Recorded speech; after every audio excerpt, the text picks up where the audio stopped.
Well, hey friends and neighbors, this is Chuck out at Sheridan Park Farms. Welcome back to the farm. It is another beautiful fall morning here in the mountains of western North Carolina. It is Thanksgiving Eve. You guys are going to be seeing this video on Thanksgiving morning, so let me be one of the first to tell you happy Thanksgiving, and I hope that you get to spend some time with your family and with your friends and be thankful for what you have. Today, we got a lot of stuff going on. You guys have been on me about getting one of those battery-powered nail guns. Well, I didn't get one, but I think probably what is the next best thing. We're going to do a little bit of work on the Wellhouse today. And finally, y'all, I have to eat crow. I have a big bowl of bitter crow that I have to eat. So hang around to the end and I'll tell you what that is. But anyway, it's a pretty morning. Let's get to work. All right, y'all know we've been working on the Wellhouse and trying to get the siding up, and we're gonna go work on that here in just a little bit. But when we started working on that, I'd gotten a tool bag out that I'd bought I don't know how long ago, and I'd been watching some videos online. I had no idea that people got so passionate about how they set up their tool belt. Apparently it's a whole thing. But what I want to talk about was at Harbor Freight the other night, and I bought a new framing hammer. This is a 25-ounce Pittsburgh framing hammer, and I thought, you know, for $7, it's a little heavy, but I thought for $7, actually $7.99, I thought this would be a good addition to the tool belt, because the hammer that I had been using is one that usually stays up here in the shop, and I've been up here a couple times and needed it, and it was in my tool belt. I wanted to get something to leave in this, but this hammer has a major flaw, and that is the handle has been covered in varnish. So when you go buy a tool nowadays, anything that you buy, I don't know where the other, let me show you something else.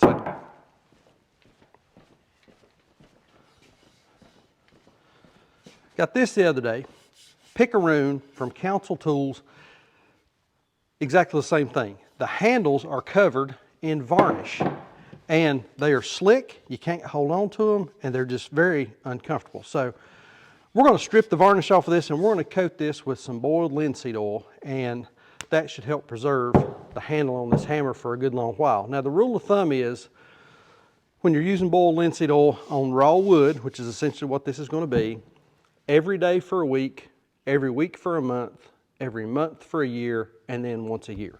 So we're going to strip this down, and we're going to put a good coat of boiled linseed oil on it before we go get to work. All right, there is nothing fancy about removing the varnish from a tool handle. So really all you need, you're going to need some way to hold on to it. Vise works as good as anything.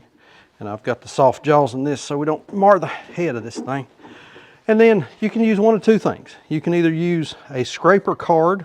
You can get these usually in sets of 4 or 5 at Home Depot, Lowe's, Amazon. I'll see if I can find some, put a link in the description. Or I found this old knife in the drawer over there. You can use it. You just need something with a firm edge on it.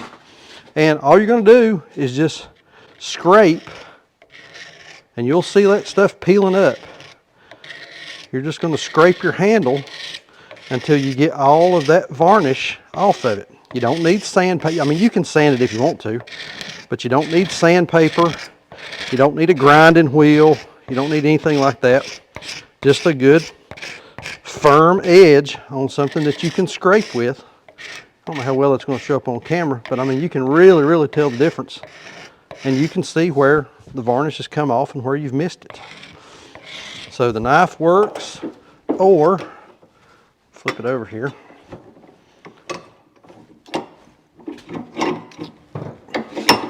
Or this scraper card works just as well. So we'll get this thing all cleaned up, put some boiled linseed oil on it. Magic. All right, that looks like all of it. Be sure that you get the end of the handle as well, because they put varnish down there and you really need to get some protecting on that end. So make sure that you get it. Now, I said don't use sandpaper, or you could use sandpaper. It's entirely up to you. This hammer, the handle has got a couple of bad places in the handle right here that are rough. So I'm just going to take a little 120 grit sandpaper and just knock that down and smooth that out. And then we'll be ready for our boiled linseed oil.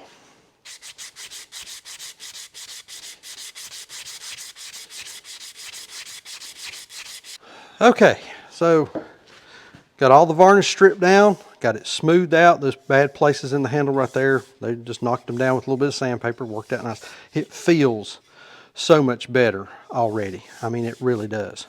So we're going to use a little boiled linseed oil on this thing. Now, this stuff takes a little while to dry, so we'll probably not use this today. I'll probably get my other one over here, but I'll set this one up somewhere here in the shop to let this dry. And then, of course, like I said, once a day for a week, once a week for a year, excuse me, once a day for a week for a month, once a month for a year. So I'll need to do this every day for the next 7 days. So we won't be able to use it for a little while, but that's okay. That's all right. I got another hammer. Apply a very liberal, I mean very liberal. Don't be afraid of using this stuff, but put you a very liberal coat of the boiled linseed oil all over it. Just make sure that you get it nice and saturated and coated, and you know, you can even pour it in your hand. I like to use a towel, but you can pour it in your hand and cover it really, really well. Make sure you get around the head where the handle goes in. Make sure you get that end where you scraped all the varnish off of that. And just cover it. I mean, just lay it to it, man. It won't hurt it at all. And that wood will just soak that stuff up. And over time, I'll show y'all an older handle on a hatchet that I've got over here in a minute. Over time, this will take on a really nice look. It's going to feel a whole lot better to you, and it's just going to be a much nicer tool to use when you're out hammering on something. So there we go. And it looks better already, and this stuff smells good. I like the way it smells. There we go. Much better than that old varnish stuff. All right, let me show you what a tool. Let's see if this will sit up right there. Yep. So right here, this is a hatchet that I had done the same thing for and have regularly covered it in boiled linseed oil. And look at that. I mean, man, that thing, it feels nice. It's got a great look to it. I mean, that's just what a tool handle should look like. All right, enough playing around. Time to get to work.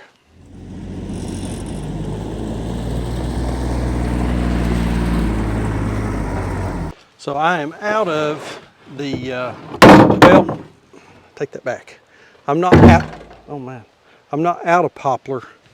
I've got a couple of poplar boards laying down there. This is pine. I've got a couple of poplar boards laying down there, but they're really, really wide. So I'm gonna have to take them up to the shop and run them on the table saw to get them down to size. But I was looking, and I had cut an order of pine 1x6s for a guy and had some big stuff left that is just perfect. It's just the right size. So, you know, so what if we've got a mixed species of siding on this thing? It's a Wellhouse, right? But I think I've got enough here. I've got enough to get a long way. I mean a long way on this building for the siding, and then I'll use my poplar battens that I've got down there, so we can use them to finish this thing up. But this is white pine, kind of soft, but it does fine outside. It may end up, I just ain't decided yet, I may end up putting some kind of sealer or protectant on this. I don't know. It's a Wellhouse.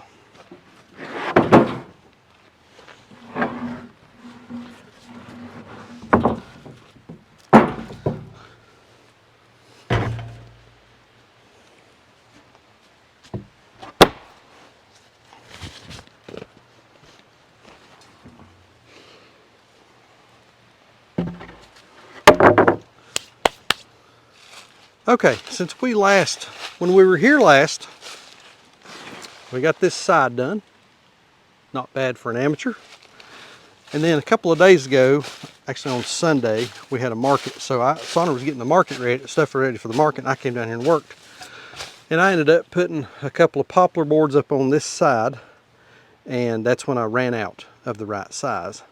I went down and found a couple of those 1x10 pine boards and brought one of them up here. Made a big snafu on it. I cut it way too short. I was going to put this thing, man, it's tight back here. I was going to put this board here down on that far end over there, but I cut it too short and I notched it from a rafter. But it worked right here. Gives me an odd amount right there, but I mean, it's a well house. We're going to work around it.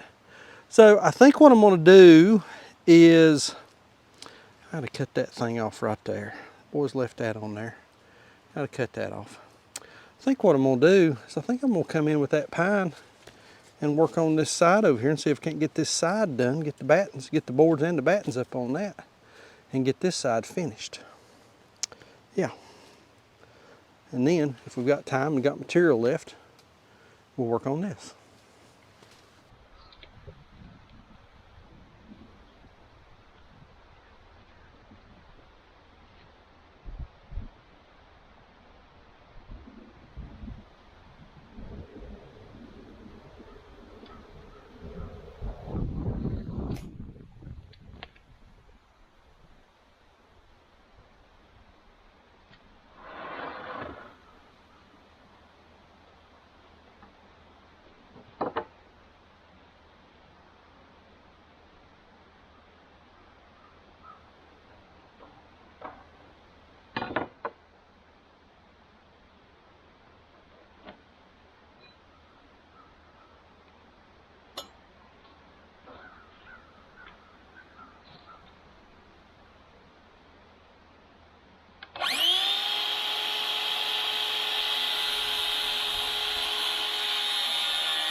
All right, y'all.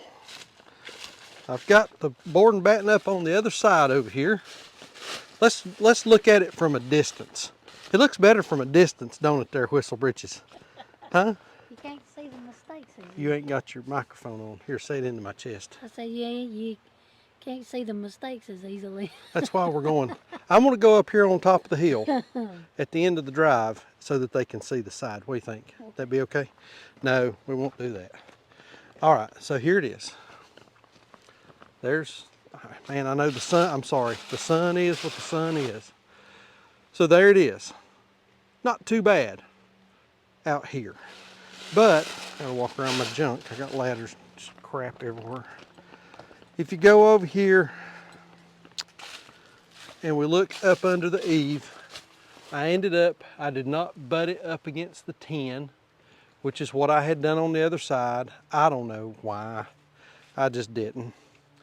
I'm not a master carpenter. I'm just a farmer with a sawmill and a hammer, and I'm dangerous.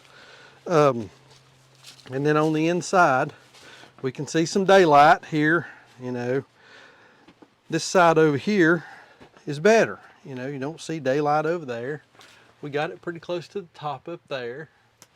Not so much over here. I mean, you know, I'm gonna tell people that I done this wall first because it's actually a little bit better. And that, or no, I'm gonna tell them I done this wall first. And that I learned from my mistakes to do this side. Now, okay, we're gonna work on the back next. This is a board that I had originally cut for over here, cut it too short, found a place that it worked, so is what it is. So I'm gonna start back here in the corner, work our way across, and let's see how this goes. You wouldn't hire me to build a house for anybody, would you? No, no, no, no, no, not at all. I went ahead and I put a couple of boards back here on the back, and I've learned some stuff. These look, well, it's gonna show up because I can't get enough distance. These look better. I mean, this looks a whole lot better. And the reason is I'm cutting to a consistent length and not trying, because I'm treating this like it's level. I should have done that on the front. Went to the lowest point, or on the sides, went to the lowest point and then worked off of that. Treating this as level, and I'm bumping everything up against the tin. Now I'm running into a little bit of a challenge, which is it's not bad. I'm having to cut a notch out for my rafters, which is no big deal. I can use the jigsaw for that. And then, you know, this will be batten.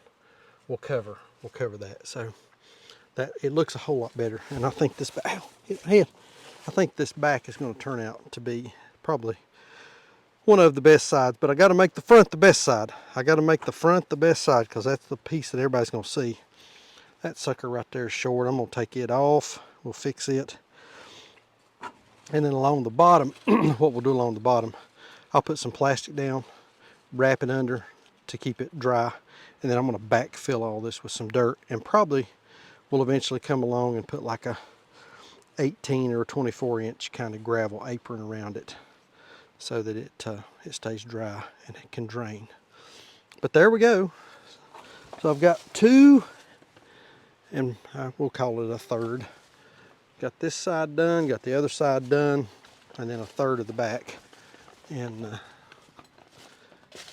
that's just awful. Awful, awful, awful.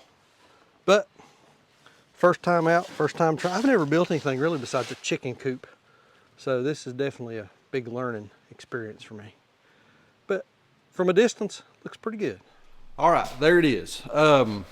Glad to get some more siding on that well house. We're getting ready to get some pretty bitter cold weather here. I mean, daytime highs, I know for you people in Michigan and Wisconsin and Wyoming, it's not cold. Daytime highs in the 30s, lows at night down into the teens. And so I'm going to need to wrap that well. I'm just not going to get that thing done before the cold weather gets here. But glad to get some more siding on it. That will help. It won't hurt anything.